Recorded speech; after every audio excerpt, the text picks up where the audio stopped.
Bien, estimados amigos, tengan ustedes muy buenos días.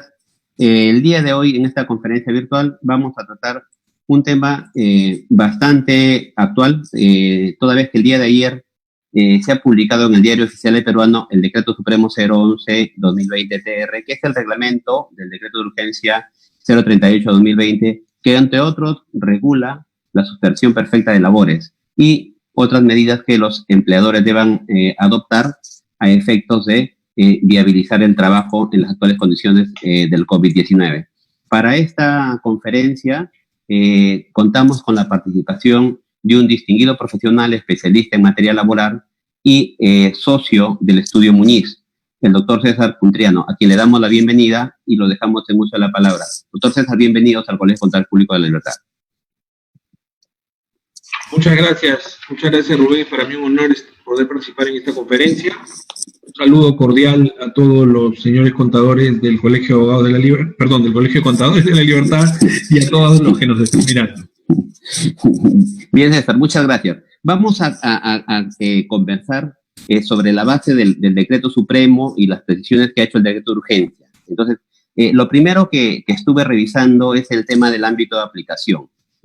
Con el Decreto de Urgencia ya se establecía que el ámbito de aplicación estaba solamente orientado para sector privado, ¿no? Sin embargo, ahora se hizo un agregado que dice bajo cualquier régimen laboral. ¿Eso tiene alguna implicancia, esa precisión que ha hecho este reglamento?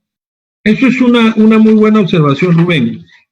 El Decreto de Urgencia 038-2020 establece que efectivamente su aplicación es para los empleadores del sector privado, pero también para el FONAFE, es decir, para las empresas que están comprendidas en el ámbito del FONAFE. Eso lo dice la quinta disposición complementaria y final. Dice cuando corresponda, porque como te imaginarás es mucho más difícil que una empresa pública pues suspenda labores. Sí. Y lo segundo, esta precisión del decreto de urgencia apunta a que no solamente estas medidas las pueden aplicar los empleadores cuyo personal esté sujeto al régimen laboral común, sino también empresas que estén sujetas a régimen laborales especiales. Por ejemplo, tenemos ahorita empresas del sector agrario que están operando porque realizan actividades esenciales dentro de la cadena de alimentación. Pero tengamos en cuenta que las suspensiones perfectas, por ejemplo, pueden ser también parciales. Entonces, seguramente esa empresa agraria no está operando al 100%. Entonces, se abre la posibilidad o se confirma el hecho de que, por más que esté en un régimen laboral especial, también puede aplicar las medidas de esta norma como la suspensión perfecta. Eso es un ejemplo. A eso apunta la norma. Perfecto. Clarísimo, sí, porque eso antes no estaba previsto, ¿no? De tal suerte que estas que tienen un régimen especial podrían decir, oye, a mí no me aplica porque esta es una norma de alcance general, ¿no? Luego, bien, vamos al tema de las empresas que vienen siendo afectadas. Entiendo que la norma separa a las empresas en dos tipos, aquellas que vienen realizando actividad porque sus actividades están permitidas y aquellas otras cuyas actividades no están permitidas. En el bloque de las que tienen actividades permitidas hay algunas que están trabajando de manera normal, otras de manera parcial, ya sea porque los ingresos han disminuido, porque no tienen, los proveedores no los atienden, y otras que sí no están trabajando porque aun cuando estén permitidas, de pronto han tomado la decisión de no prestar servicios a fin de evitar el contagio de sus trabajadores y todo, ¿no? Entonces tenemos un primer bloque de empresas. Y el otro bloque es aquellos que no pueden realizar labores, ¿no? Porque la misma norma expresamente no lo permite. En ese caso, entramos a un segundo análisis donde tengo empresas que están trabajando de manera normal con trabajo remoto. Por de pronto una empresa de servicios, de telecomunicaciones que podría de trabajo remoto. Tengo empresas que están trabajando parcialmente con trabajo remoto y tengo empresas que definitivamente no están trabajando. Esa es la situación actual de las empresas para enfocarlo dentro del alcance de la norma y sobre esa base realizar el análisis de la aplicación de este decreto de urgencia y el decreto supremo. Efectivamente, pero yo te diría, Rubén, que la norma no solo está pensada en ser aplicable a empresas que no están realizando actividades, ¿de acuerdo? La norma puede ser aplicada a todo tipo de empresa, a con independencia inclusive del tamaño de empresa. Pero es cierto, hay una diferencia entre las que sí realizan actividades y las que no realizan actividades para determinar el nivel de afectación económica, que es uno de los supuestos normativos que habilita la suspensión perfecta o las medidas previas. Entonces, en lo que se refiere a la afectación económica, sí hay, ratios distintos. Pero para todas las normas se aplican distintamente a las compañías.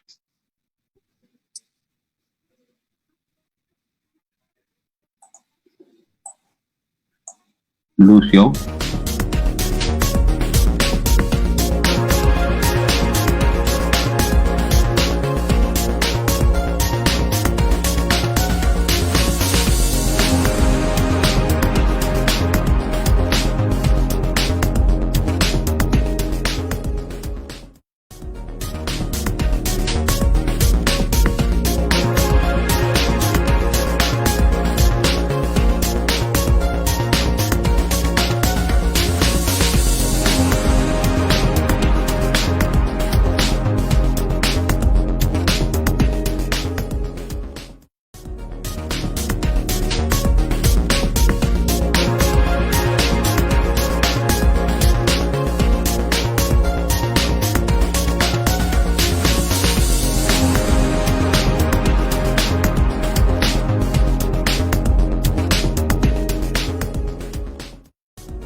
La disculpa del caso, como comprenderán, tenemos problemas de internet. Hemos tratado de hacer algunos ajustes. Retomamos nuevamente la conferencia. Nos habíamos quedado, César, hablando sobre el tema del nivel de afectación a las empresas y tenemos que algunas están realizando actividades porque las mismas normas le permiten y otras están impedidas de hacerlo, ¿no? Y decíamos que esta norma aplica a cualquiera de ellas, ¿verdad? A cualquiera de las normas. Efectivamente, Rubén. Lo que ocurre es que para determinar el nivel de afectación económica, el Decreto Supremo sí diferencia entre las empresas que realizan actividades esenciales y aquellas que no las realizan.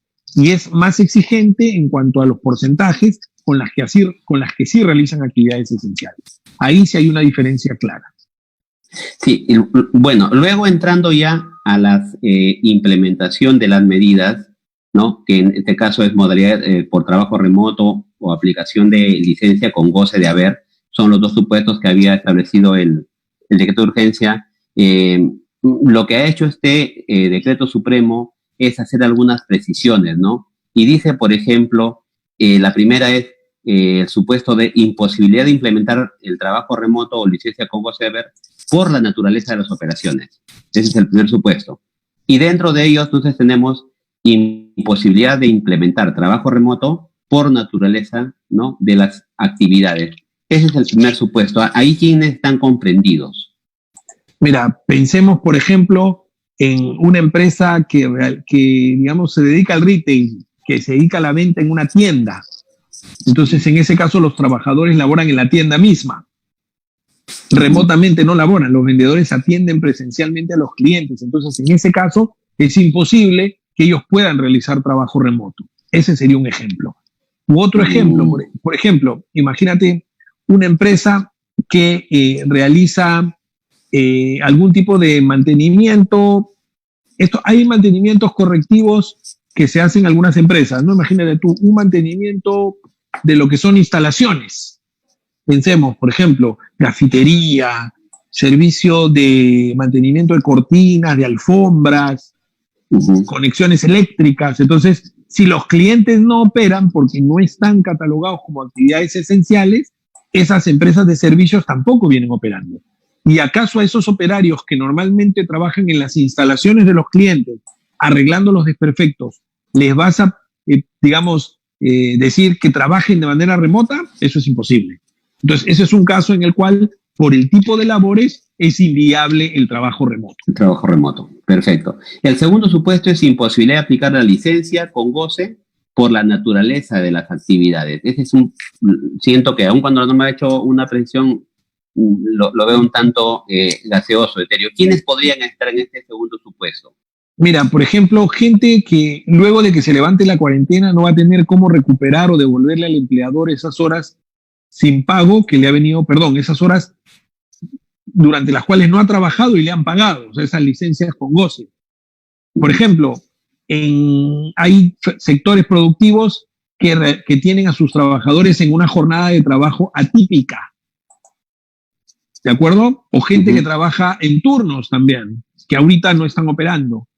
Entonces, es muy difícil que esas personas puedan recuperar horas. Imagínate una empresa que tenga 3 turnos de 8 horas, es decir, tiene cubiertas las 24 horas.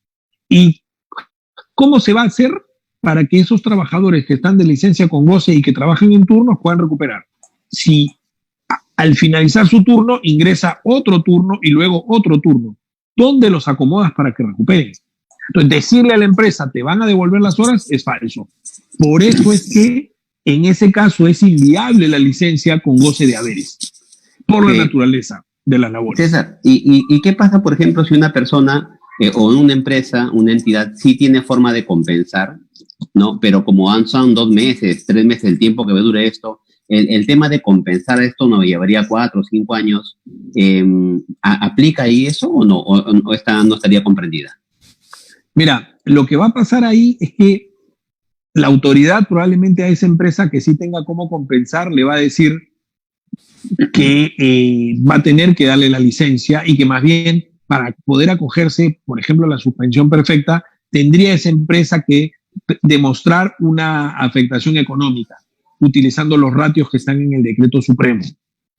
Ya, eso nos llevaría al otro supuesto, al tercer supuesto, precisamente el que vamos a aplicar. Correcto. Imposibilidad de aplicar el trabajo remoto o licencia con goce por el nivel de afectación económica. ¿Cuál es tu perspectiva sobre la forma, cómo es que han diseñado esto? Porque hay unos cálculos que hacer y no vamos a entrar en detalle, pero ¿cuál es tu perspectiva? Yo creo que ha sido un error establecer un criterio cuantitativo, porque la afectación económica es muy distinta cuando hablamos del tamaño de la empresa, que yo sé que se ha considerado el tamaño, pero por ejemplo no se ha hablado de sectores productivos. A mí me parece que en este tipo de casos lo ideal es establecer una pauta. ¿Qué se entiende? ¿Qué entiende la ley o el decreto de urgencia o el decreto supremo por afectación económica? Y luego dejar a que cada situación se analice de manera diferente. Que en cada inspección, que en cada expediente, la empresa sustente de manera individual qué supone la afectación económica para ella. Establecer reglas cuantitativas yo creo que complican la cosa. Por ejemplo, imagínate de empresas que aplicaran la suspensión perfecta a partir del 15 de abril. ¿De acuerdo? Esas empresas van a tener que mirar el ratio de marzo Y el ratio de marzo recuerda que las empresas han estado paradas medio mes. Sí, medio mes. No todo el mes. Entonces probablemente con esos 15 días no lleguen a los puntos porcentuales, pero no tienen ya para pagar en abril. ¿Cómo van a hacer? Entonces por eso a mí me parece arbitrario el establecimiento de porcentajes. Y por otro lado, si seguimos hablando de los porcentajes, Rubén, yo creo que también hay un problema, que los expedientes al amparo del decreto de urgencia se empezaron a presentar a partir del 15 de abril. Recuerda que el formato salió el 14, el decreto de urgencia también. Pero este reglamento les ha dado a las empresas hasta el 28 de abril para adecuarse. Con lo cual, lo que se está haciendo es aplicar de manera retroactiva las reglas cuantitativas de este reglamento a aquellos expedientes que se incorporaron o que se insertaron a partir del 15. Y eso va contra la Constitución. Eso no se puede, eso está mal. Porque imagínate, una empresa complicada económicamente que presentó su expediente alegando afectación económica, ahora tira números y en marzo no llega. Claro, le han dado la posibilidad de que en los 5 días siguientes pueda complementar, pero la información, pero este supuesto es un supuesto en efecto, como señala, retroactivo, ¿no? O sea, no tendría objeto. A esas empresas por lo menos no tendrían por qué exigírselo, ¿no? Por supuesto. Sí. Yo creo que es una reacción política, lamentablemente, y si me permites el comentario, ha habido mucha inseguridad para las compañías. Todos los contadores que nos están mirando lo saben, porque, digamos, sale la norma tardíamente, se empezaron a descalificar las suspensiones perfectas presentadas antes, luego salió la ministra de Trabajo a decir que en realidad no todas podían aplicar. Y respecto a esto, Rubén, si me permites, sobre el tema del ámbito de aplicación, yo quiero decir 2 cosas. Primero, que deben haber empresas cuyos contadores nos están mirando ahora, y les agradezco por ello, de que han presentado sus expedientes de suspensión perfecta antes del 15 de abril. Sí. Es decir, al amparo de las normas laborales. Con las normas, claro. Exactamente. Esas suspensiones perfectas, señores, son totalmente legales. Y lo que está haciendo el Ministerio de Trabajo, a varios clientes míos del estudio les ha llegado una notificación pidiendo que se adecúen al decreto de urgencia. Yo creo que esa adecuación va a ser una cuestión básicamente de tipo procedimental, porque estas reglas, estos ratios que estamos hablando del decreto de urgencia no están previstos en la ley anterior, en la ley de productividad. General. Es correcto. Eso es lo primero a tener en cuenta. Y lo segundo a tener en cuenta también sobre el mismo tema es que, y lo vamos a hablar seguro después, se ha establecido en este decreto supremo que los beneficios de retiro de CTS, adelanto de CTS y de gratificación de julio también se aplican a esas suspensiones perfectas iniciadas antes. De acuerdo.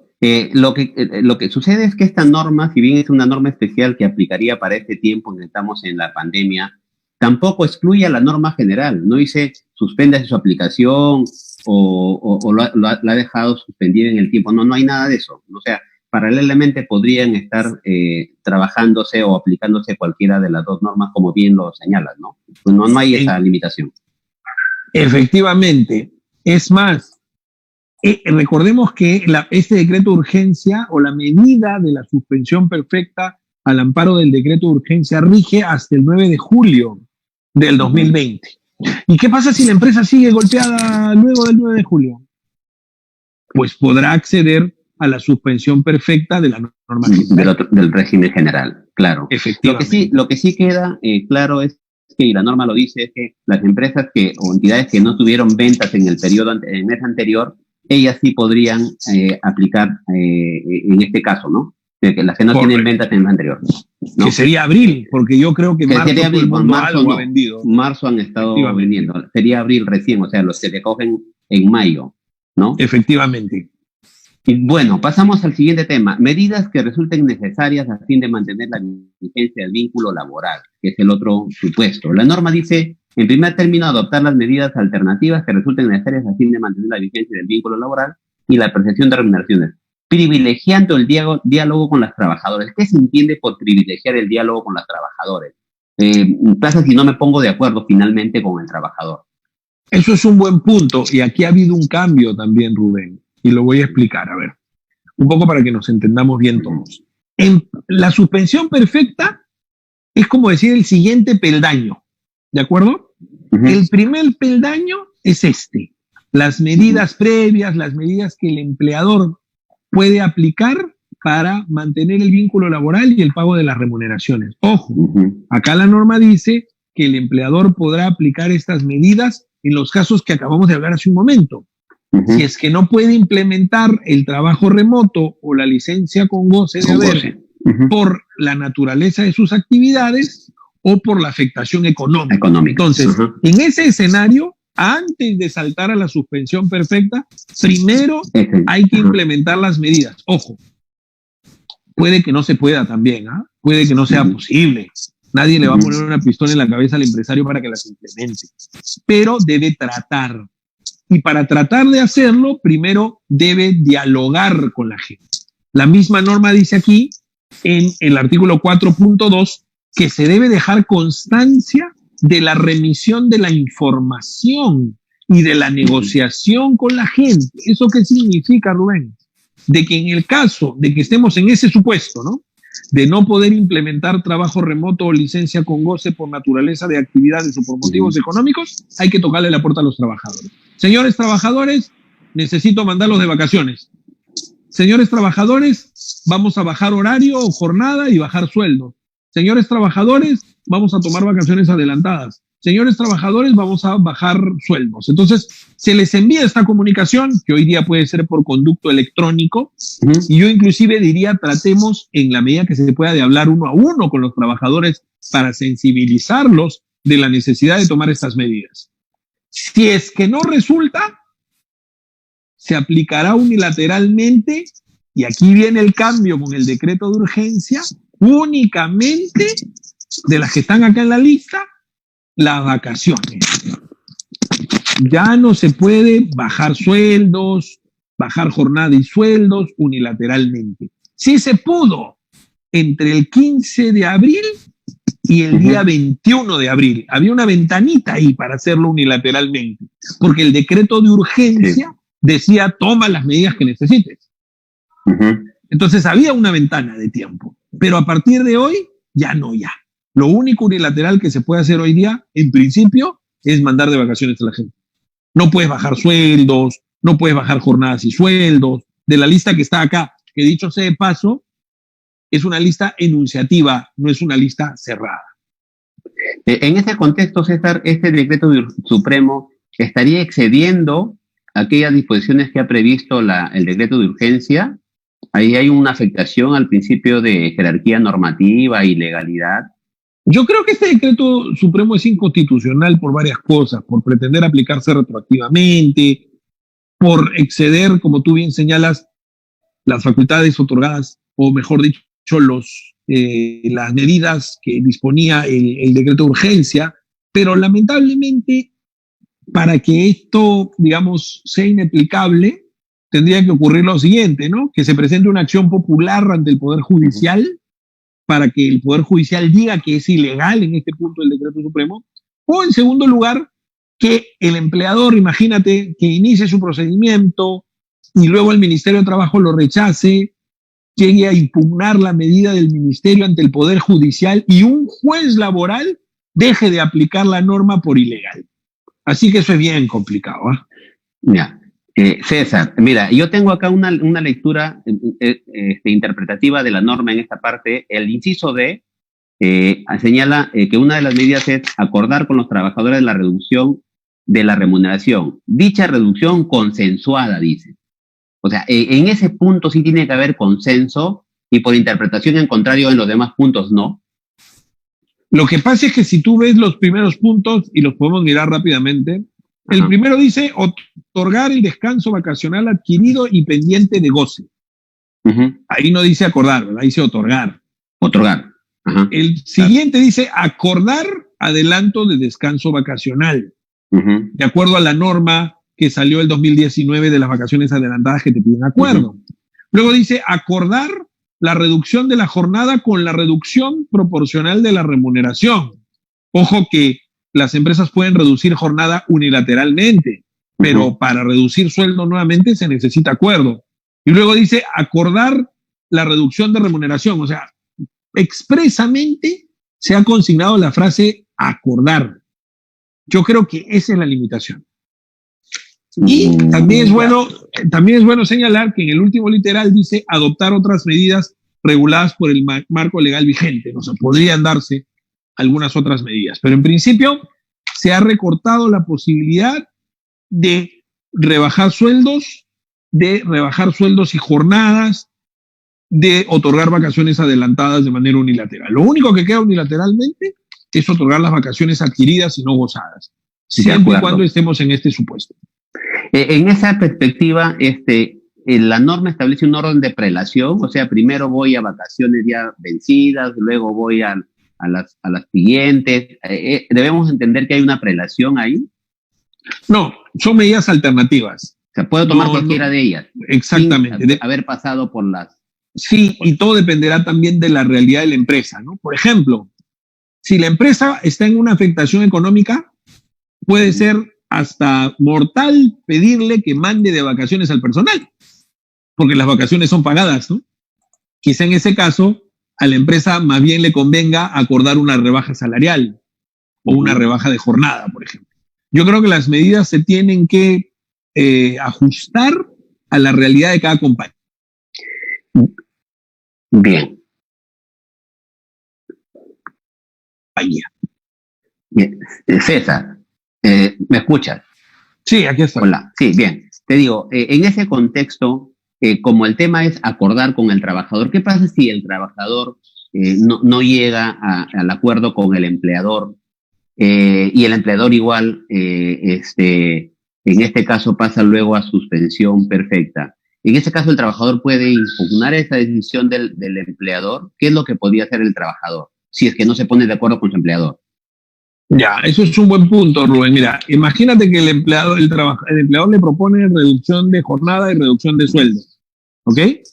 Le manda un correo, le dice, mira, espero tu respuesta, te doy tantos días, o después le manda otro correo, y el trabajador de plano o no le contesta o le dice que no. Entonces yo creo que ya se agotó esa etapa. Y ahí sí ya pasamos a la suspensión perfecta. El trabajador, digamos, ¿va a poder impugnar la suspensión perfecta? Sí, pero tengamos en cuenta que la suspensión perfecta va a estar, digamos, sujeta a evaluación del Ministerio de Trabajo. Imagínate que mientras la suspensión perfecta está siendo evaluada, el trabajador recurra a la SUNAFIL denunciando que no le vienen pagando el sueldo. Entonces yo creo que la SUNAFIL no va a poder multar a la empresa ni seguir con el procedimiento mientras no hay un pronunciamiento del Ministerio de Trabajo. Así debería ser. De acuerdo. Luego la norma precisa dice, la aplicación de las medidas referidas a los numerados anteriores en ningún caso puede afectar derechos fundamentales de los trabajadores, como es el caso de libertad sindical y el trato no discriminatorio. ¿Qué es lo que está pretendiendo tutelar la norma? A ver, lo que pasa es que lo que no quiere la norma es que la empresa de pasadita ponga a los dirigentes sindicales en la suspensión. O sea, es decir, mira, tengo acá mi grupo, pero vamos a acomodar, forzar la figura para que de una vez se vaya el secretario a su casa, al secretario general. Eso no significa que no pueda haber dirigentes, que no pueda haber gente afiliada al sindicato en la lista, pero debe haber una razón objetiva detrás. Eso es por el tema del dirigente sindical o de la libertad sindical. En el tema de las gestantes es lo mismo, igual con las personas con discapacidad o los que tengan COVID-19. El que tenga COVID-19 yo creo que es una situación aparte porque esa persona está de descanso médico. Pero para los discapacitados, las gestantes, nada impide que ingresen en la lista de la suspensión, pero debe haber una razón objetiva detrás siempre. Yo creo que en esos casos lo que va a hacer el inspector, la SUNAFIL o el Ministerio de Trabajo es mirar con lupa esos casos, ¿sí? De acuerdo.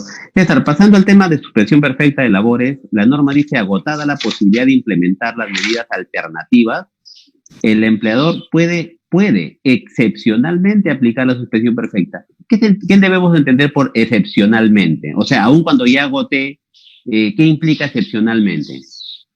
De que la regla es que la gente siga trabajando y reciba su plata. Por eso es que la norma me dice, busca a la gente, trata de llegar a acuerdos para agotar las famosas medidas previas. Haz tu esfuerzo. Si ya no se puede, te vas a la suspensión. Y por eso cuando se presenta la suspensión, te pregunta el ministerio en el formulario si agotaste o no las medidas previas. y si no las agotaste, explica por qué no lo hiciste. No es obligatorio, pero sí es un esfuerzo que hay que hacer antes de ir a la suspensión. De acuerdo. El 5.2 del decreto supremo dice: la suspensión perfecta de labores implica el cese temporal de la obligación del trabajador, o sea, define, ¿no?, los alcances. Y luego al final dice: pudiendo comprender uno o más trabajadores. ¿Debemos de entender también todos los trabajadores?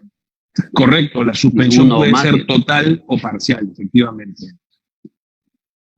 Perfecto. Y luego viene lo que tú señalabas en el 5.3. Dice: la aplicación de la suspensión perfecta de labores en ningún caso puede afectar derechos fundamentales de los trabajadores, que ya antes lo había señalado, como es el caso de libertad sindical, protección a la madre embarazada, prohibición del trato discriminatorio, y asimismo protege a las personas con discapacidad, personas diagnosticadas con COVID, personas que pertenecen al grupo riesgo. Entonces, la pregunta es ahí: ¿cómo debemos entender? Ahí también hay una prelación, hay en este caso, o sea, primero lo de libertad sindical, luego la madre gestante. ¿Cómo es el tema y cómo decido en la práctica? Mira, yo decido básicamente en función a mi necesidad objetiva, a mi afectación económica, en base al hecho que yo no puedo después compensar la licencia. Por ahí es por donde apunta el tema. Desde luego, si yo tengo dos personas ocupando un mismo puesto de trabajo y voy a suspender a una y no voy a suspender a la otra, debo tener alguna razón objetiva para tomar esa decisión. De acuerdo. Entonces, y eso no significa, por ejemplo, o sea, yo tengo una trabajadora madre gestante, pero por la misma labor que realiza, ella no puede realizar trabajo remoto, no hay forma. ¿Tengo que mantenerla? ¿No puedo ir a suspensión perfecta? Es que si es que yo puedo darle licencia con goce, se tendría que quedar, ¿no? Recuerda que eso es una medida previa. O sea, si yo a un trabajador que no hace trabajo remoto puedo darle licencia con goce porque sé que me va a recuperar esa licencia, le doy la licencia. Ahora, si pese a que sé que me va a recuperar, no se la puedo pagar, ahí entra la afectación económica para irme a la suspensión perfecta. Ya, por eso ahí no implica que tengo que mantenerla, entonces sí va a suspensión perfecta, aún si es que sea madre gestante. Claro, pero siempre y cuando yo no pueda darle la licencia con goce. Sí, claro, cuando ya el tema económico no me lo permita, ¿no? O no me va a recuperar las horas tampoco. No va a haber forma de acuerdo. Y respecto al trámite de la suspensión perfecta de labores, inicialmente cuando salió el decreto de urgencia había cierta duda de cómo aplicaba. O sea, el día de hoy yo presento mi solicitud, luego vienen los 30 días, dentro de los 30 días que me efectúan la inspección, hay 7 días más para que se pronuncie la autoridad administrativa del trabajo. ¿Cómo está el procedimiento ahora ya de cara a la regulación del decreto supremo? Bueno, el decreto supremo ha precisado que una vez adoptada la suspensión, al día siguiente hábil se le tiene que comunicar al ministerio a través de la plataforma virtual. Esa plataforma es nacional, es decir, sea empresas del Lima o de las regiones, y luego de ello se va a comisionar la SUNAFIL. La SUNAFIL tiene, luego de presentar la comunicación, el ministerio dentro de las 48 horas informa a la SUNAFIL, y la SUNAFIL tiene 30 días para poder visitar a la compañía, y agotado el plazo, el ministerio tiene 7 días para pronunciarse, y si no se pronuncia, se entiende aprobada la solicitud. De acuerdo. El tema es, yo presento yo converso con el trabajador, le comunico, ¿no? Pero hoy día mismo, al día siguiente, presento la solicitud y ya ahí en automático el trabajador deja de laborar, o sea, ya opera de una vez, o tengo que esperar el pronunciamiento de la autoridad administrativa de trabajo. No, el pronunciamiento es posterior. Si yo le comunico hoy y le digo, a partir de mañana ya está suspendido, yo pasado mañana tengo que presentar mi comunicación al ministerio. Pero desde que yo le digo a partir de cuándo está suspendido, ya está suspendido. De acuerdo. O sea, yo ahí indico la fecha, ¿no? A partir de cuándo opera la suspensión. Exacto. ¿no? Que puede ser a partir del día siguiente. Correcto. Luego, en esta parte del procedimiento hay un párrafo que dice la norma: al presentar su comunicación de inicio de suspensión perfecta de labores en la plataforma virtual del Ministerio de Trabajo y Promoción de Empleo, los empleadores señalan su dirección de correo electrónico, así como la de los trabajadores comprendidos. Y luego agrega para proceder a notificar en las resoluciones de incidentes que se generan durante la tramitación del procedimiento. Esto hace suponer que el trabajador es parte de ese procedimiento. Mira, en realidad esto es un procedimiento entre el empleador y el Ministerio de Trabajo. El trabajador podría incorporarse con legítimo interés porque el Ministerio de Trabajo, como bien has leído, pide que se le notifique de las direcciones electrónicas de los trabajadores para informarles del resultado del procedimiento. Y es importante que lo sepan, ¿no? Porque imagínate que se declare, digamos, improcedente o desestime la suspensión perfecta. Es importante que los trabajadores estén notificados para que puedan hacer valer sus derechos. Pero en principio el procedimiento es con el empleador. A eso iba. ¿Qué pasa si, vencido el plazo, la autoridad administrativa emite su acto administrativo y dice, sí, en efecto, es correcta la suspensión perfecta de labores? ¿El empleador, el trabajador puede impugnar esa decisión de la autoridad administrativa de trabajo? Mira, este tipo de procedimientos, como te decía, es un procedimiento bilateral en realidad. ¿De acuerdo? Si bien, como tú señalas, la norma establece de que se notifica también al sindicato o se notifica también al trabajador, no está prevista esa posibilidad en estas disposiciones. De acuerdo. César, se entiende que hay 30 días hábiles para llevar a cabo la verificación. ¿Qué pasa si no llega el inspector en los 30 días hábiles? ¿No se hace la inspección? ¿Debo seguir esperando? No, ya si no hace la verificación dentro de los 30 días hábiles, vencido el día 30º, el ministerio tiene 7 días para pronunciarse. Ahora tú me dirás sobre qué, ¿no? Porque se pronunciará sobre lo que tiene en la plataforma virtual. Porque con los exactamente. Pero no está tan claro eso, ¿no? Porque la norma expresamente no dice que vencidos los 30 días opera ya, o sea, como una especie de hay un mutis de parte de la administración, entonces yo ya tengo operan en automático los 7 días, ¿no? Y en los 7 días tengo que emitir pronunciamiento. No lo dice expresamente Lo que pasa es que, a ver, es un plazo perentorio, Rubén. O sea, si bien la norma no lo dice expresamente, se entiende que la autoridad administrativa dice aquí, bien claro, estoy mirando el 7.3 del reglamento para las personas que nos siguen, dice aquí que la autoridad inspectiva observa el plazo no mayor de 30 días hábiles. Claro, y dice, recibido el informe y previa evaluación, expide la resolución dentro de los 7 días, ¿no? Ahora, pero yo creo que si no recibe el informe, igual se tiene que pronunciar con lo que tiene, porque recuerda que el empleador ya presentó sus razones en la plataforma virtual, que es algo que yo recomiendo a todas las empresas. No solamente presentar el formulario, sino adjuntar la documentación sustentatoria. Entonces, si ya se presentó la documentación y la inspección no se llevó a cabo en ese plazo, o de repente vinieron el día 28, por ejemplo, ¿no? César, pero la norma dice que los 7 días hábiles se cuentan desde la última actuación inspectiva. Y si no hubo actuación inspectiva, porque bueno, si la empecé, ya esa es la última inspectiva. Pero si no la empecé, ¿cómo cuento los 7 días hábiles si no? Lo que pasa, Rubén, es que el ministerio está obligado a pronunciarse. Si no, imagínate tú la tremenda inseguridad jurídica que se crearían para las empresas, ¿no? Entonces yo creo que en caso que no se haya realizado la inspección y vencido el plazo que tuvo la SUNAFIL para hacerlo, desde el día siguiente de vencido el plazo, debería la autoridad de trabajo pronunciarse. Esa es mi interpretación. Y por tu experiencia, ¿tú crees que con la cantidad de solicitudes, creo que habían 5,000 que habían presentado, ¿no? ¿Crees que se va a cumplir eso? Por eso es mi preocupación. Porque si fueron 5,000 hasta hace poco, imagínate, hasta que continúe este periodo de pandemia, se van a presentar muchas más solicitudes, ¿no? Entonces, creo que haya la capacidad para que se puedan atender todas las solicitudes que correspondan. pero bueno, entenderemos que eso se aclarará en el tiempo, ¿no? Porque eso está todavía, siento como que hay ahí un vacío normativo.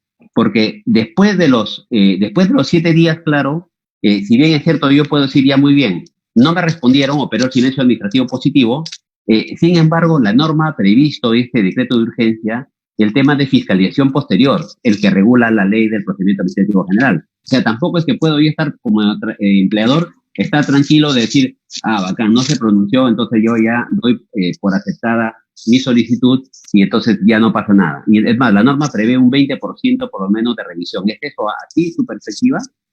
Mira, yo creo que esa fiscalización posterior está bien que exista, que tiende también a cubrir esa deficiencia en cuanto a la capacidad instalada que tiene la SUNAFIL.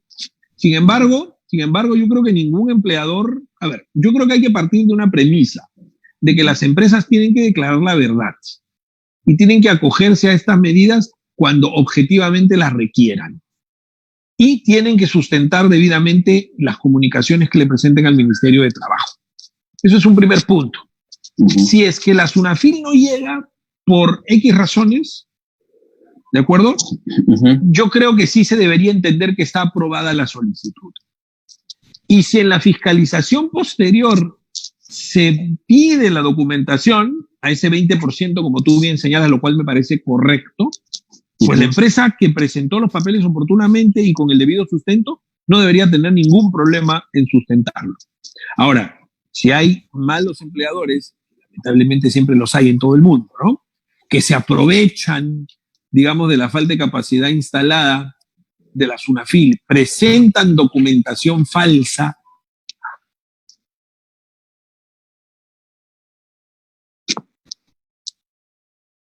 digamos, jugándosela un poco, fiscalizan y no los fiscalizan, pues luego ya les debe caer todo el peso de la ley en la fiscalización posterior, como tú bien apuntas, que se genera hasta una implicancia penal inclusive. Sí, está más adelante. César, pero eso más bien no genera en cierto modo incertidumbre, inseguridad para las empresas, porque la fiscalización posterior se va a llevar a cabo, no sé, pues en 6 meses, tal vez en un año.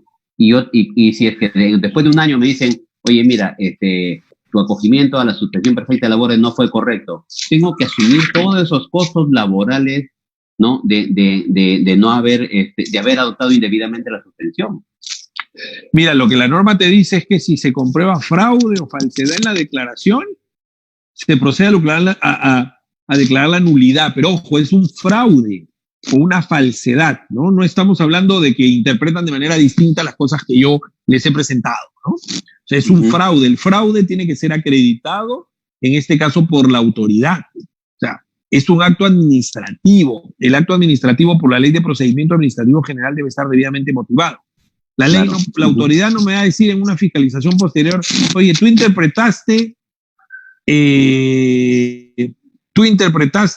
cuando... tú interpretaste que tenías un problema de que no podías recuperar la licencia con goce, por ejemplo, ¿no? Tú interpretaste eso, ¿ok? Pero para mí no es así. Bueno, pero eso no es fraude, pues, ¿no? Eso es una interpretación distinta. Acá hablan de fraude o de falsedad, entonces es muy diferente. Pero vamos a suponer, respondiendo a tu pregunta, Rubén, de que efectivamente haya fraude o haya falsedad. Entonces lo que va a pasar es, como dice aquí, van a multar entre 5 y 10 UITs, van a ordenar seguramente la nulidad de ese periodo de suspensión, pero ojo, es solamente el periodo de suspensión, ¿no? Que por este decreto de urgencia no puede ir más allá del 9 de julio. O sea, el peor escenario serían 3 meses de sueldo y de beneficios, aproximadamente. Salvo que opere la otra, la suspensión del régimen. Claro, pero la otra... Esta, ¿no? No, sí, pero la otra no está sujeto. Jurídica. Claro, no. Es otra consecuencia, es otra norma. Ok, perfecto, clarísimo. Entonces, ahora bien, vencidos los 7 días, ¿cuál es la consecuencia de que la Autoridad Administrativa de Trabajo me diga no te has acogido correctamente? Como empleador, ¿qué va a corresponder? Pagar los sueldos. Bueno, primero reiniciar operaciones, ¿no? Y claro, si es que también estoy dentro de las actividades permitidas, ¿no? Habrá que ver la consecuencia o lo que pase en ese momento. Exacto, pero sí tengo que pagar lo que no pagué durante el tiempo que estuvo, digamos, en efecto la suspensión. Sueldos, eventualmente parte proporcional de beneficios laborales.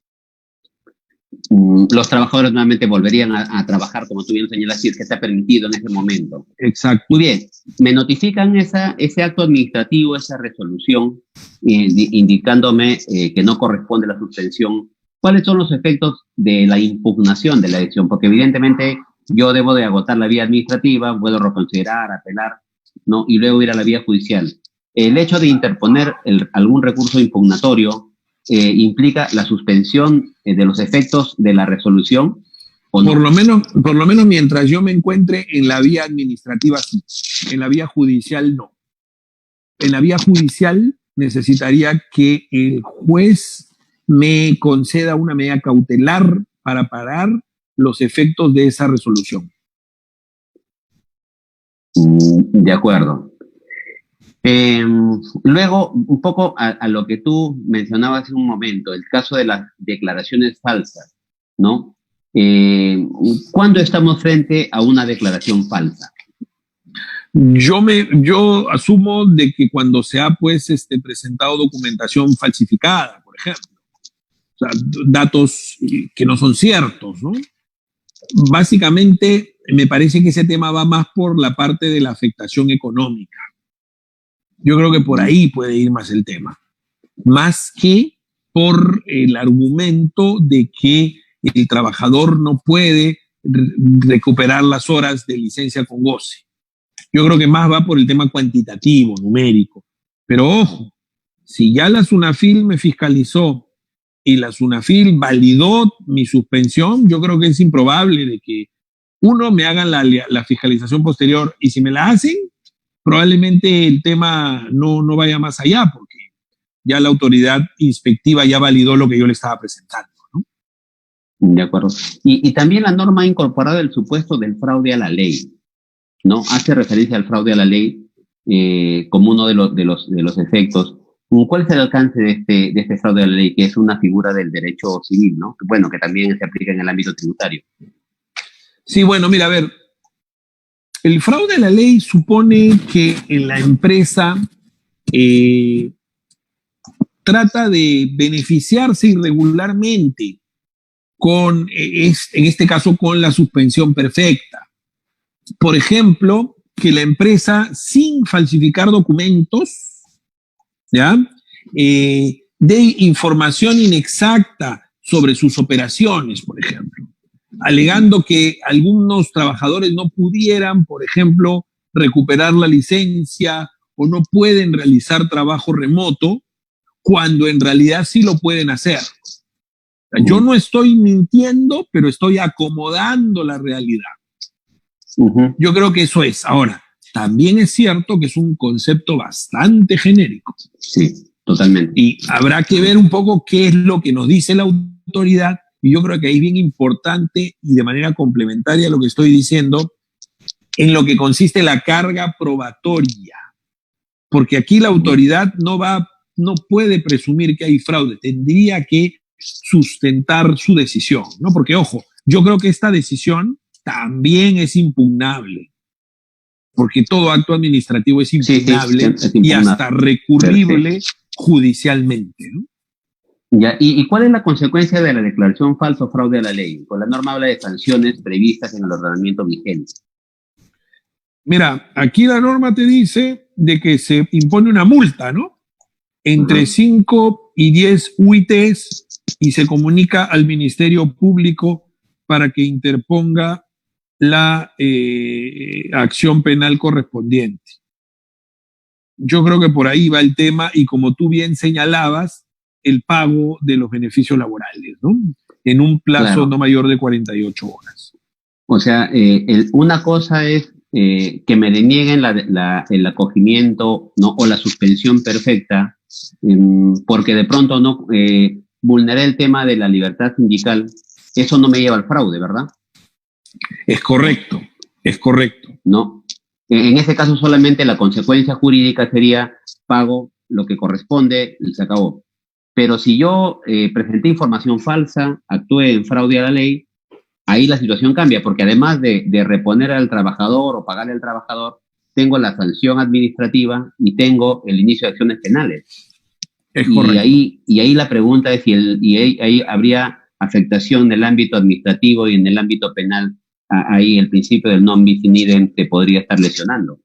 Yo creo que no, porque son cuestiones independientes. Yo creo que son infracciones de naturaleza distinta. Ajá. No hay identidad de sujeto, hecho y fundamento. No habría. No habría. Mira, por ejemplo, en otros supuestos también se contemplan consecuencias penales. Recuerda que hay un delito que es el atentado contra las condiciones de seguridad y salud en el trabajo, ¿no? La norma te dice, mira, por un lado te multo y por otro lado inicio una acción penal. O sea, no es algo nuevo que se dé una situación de estas. César, y como sugerencia a los empleadores, ¿qué le podrías recomendar al momento de presentar su solicitud? ¿No? ¿Qué sugerencias? Claro, gracias Rubén. Primero, tratemos de agotar las medidas previas. Hagamos el esfuerzo. Obviamente si se puede, ¿no? Si se puede. Si no es viable el agotamiento de estas medidas previas, ya lo que corresponderá es, como tú bien señalabas hace un momento, pasar al siguiente escalón, que es la suspensión perfecta de labores. Ahora, para eso, yo recomendaría ser muy escrupulosos en la revisión de los documentos, desde el punto de vista legal, desde el punto de vista financiero, o sea, hacer un análisis integral, incorporando a sus abogados, a sus contadores, para poder tener ahí la herramienta o el argumento que permita obtener un pronunciamiento favorable. Si una empresa está en los dos supuestos, es decir, que no tiene cómo otorgar licencia con goce porque no hay posibilidad de recuperación y adicionalmente la afectación económica, yo me iría por los dos para fortalecer el expediente. Y tener en cuenta también que probablemente muchas empresas no estén en ninguno de los dos casos, igual interpongan o inicien el procedimiento. Entonces es altamente probable que la autoridad ya tenga un perjuicio contra las compañías que lo estén haciendo. Así que hay que estar muy claros y tener mucho cuidado con la información que se prepara con las pautas señaladas antes de presentarlas.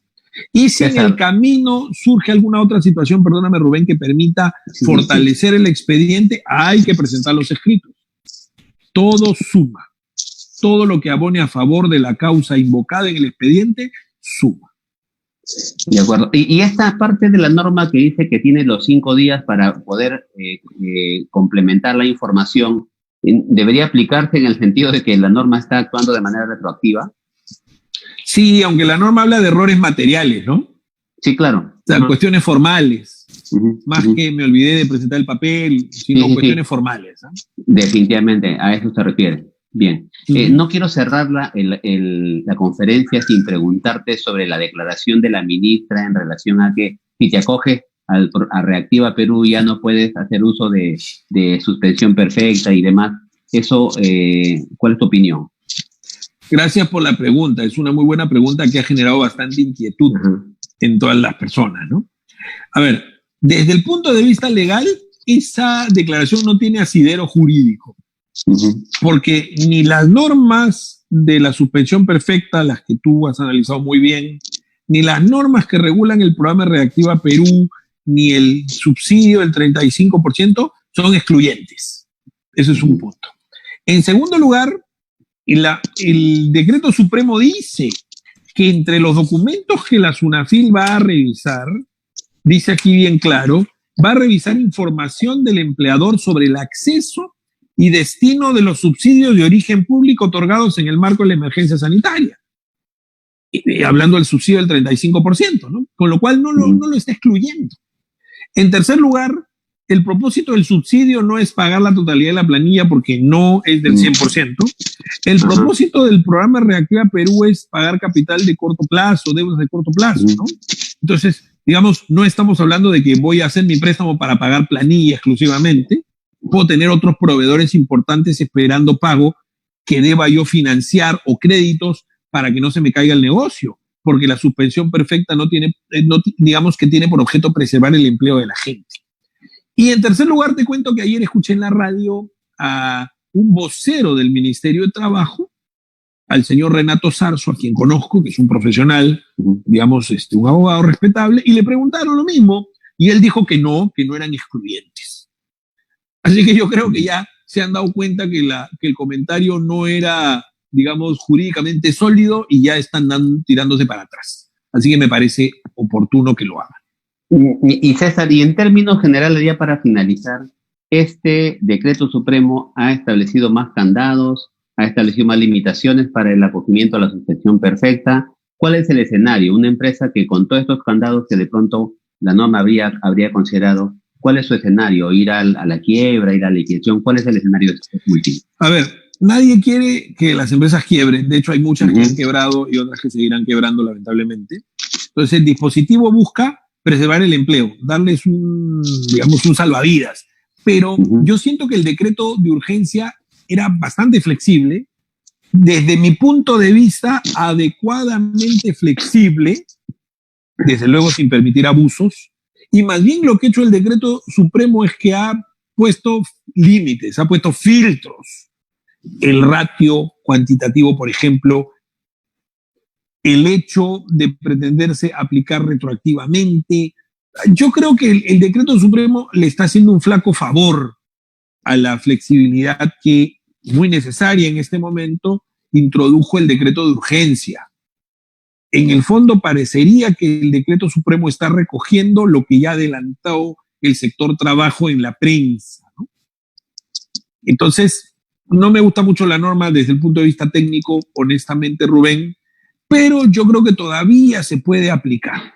Entonces, sugiero a las empresas que nos están mirando que evalúen objetivamente si están incursas en alguno de los supuestos emitidos por el decreto supremo y por el decreto de urgencia, y de ser así, apliquen a la suspensión. No esperen a estar con la soga al cuello para hacerlo.